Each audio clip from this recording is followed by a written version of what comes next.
prologue to the Gospel of John is spoken by John as description of the storyteller directly to his audience. It may have been a hymn, so he may have sung it, but whether it was sung or chanted or told in a more natural voice, it's in a kind of expression of great joy and wonder.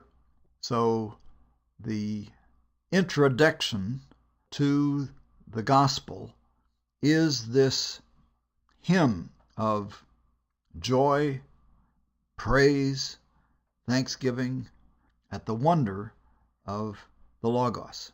It is directly addressed to the listeners. It is not a theological proclamation.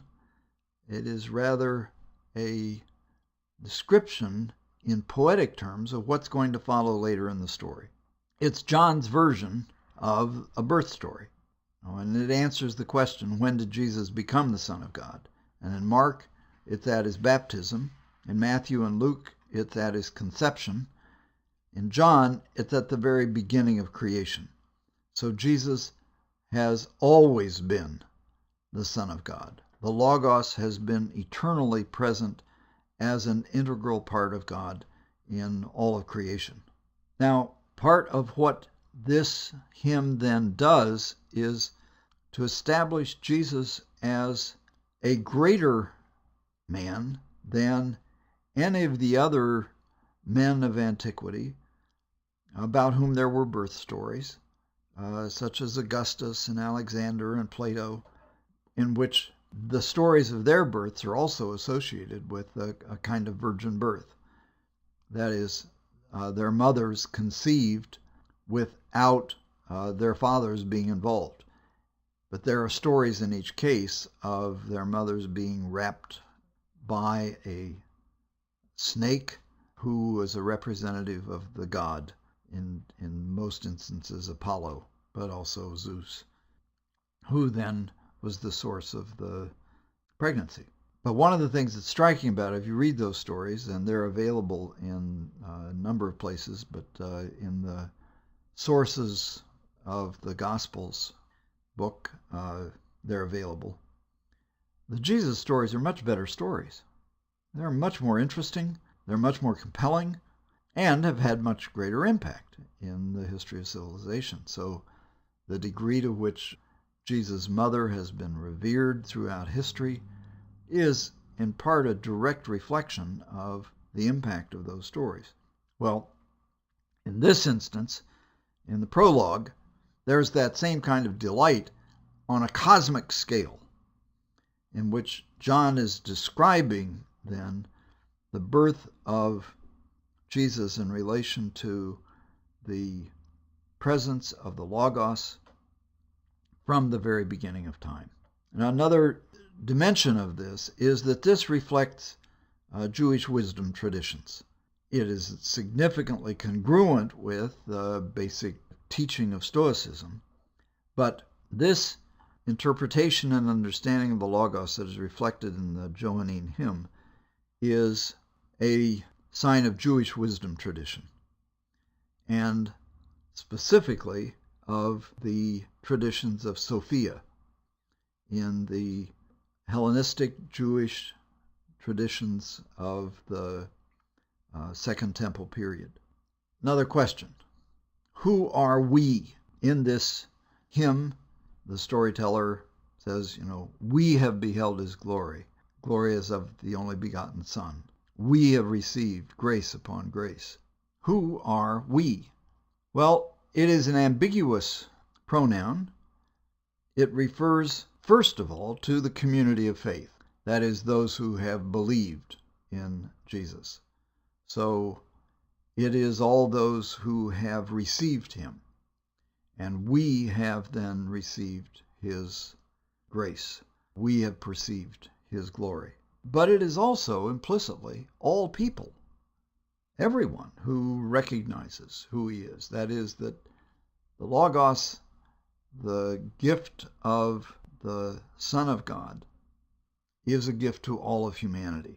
And we all have received. That is, all human beings. So it means both. The structure of the hymn is it moves from the cosmic description of creation, which is an allusion to and a retelling of Genesis 1, of the creation of life and light in the midst of the darkness of the world. And so this is a clear allusion to Genesis 1:1, God's Spirit moving over the face of the chaos of the waters and creating light out of darkness, separating the light from the darkness, from the night. So it is, first of all, this cosmic picture. The next part of the hymn is the history of the Logos, that is, of Jesus. It's introduced by a brief description of John the Baptist and his role. So it is, in that sense, an anticipation of the structure of the story to follow. The next part of the story refers to the rejection of the true light in the world by his own. And then to those who did, he gives the power to become children of God, to have a birth that comes from God rather than from human beings, from blood, from men, so on.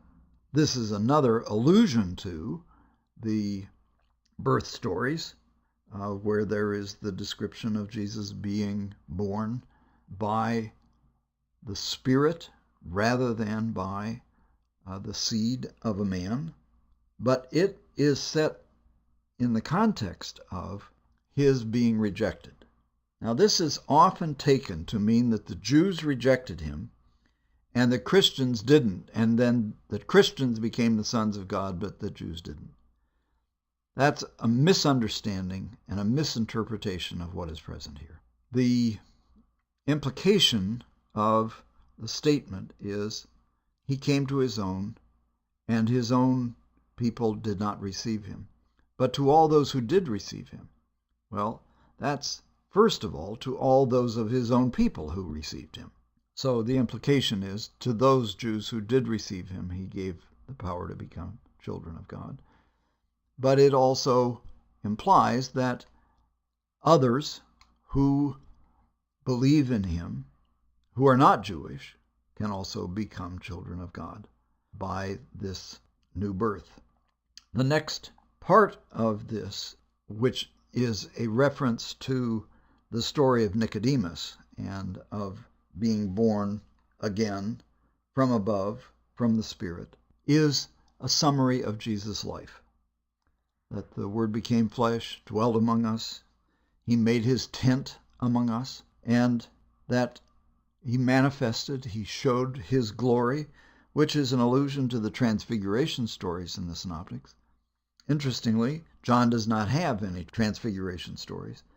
But there's a sense in which the whole of the story is a transfiguration story, because all of the stories, and all of Jesus' words are a sign of his glory.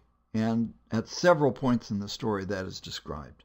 So the gifts of grace then that have been received are first of all an allusion to the gifts of grace that are received by those who hear this story. But it is also a description of the gifts of grace that are given to all of humanity. The gift of Moses was the gift of the law. The gift of Jesus Christ is grace, truth, and in the conclusion of the story, peace. So in each of the resurrection narratives, Jesus says, peace, peace I give to you.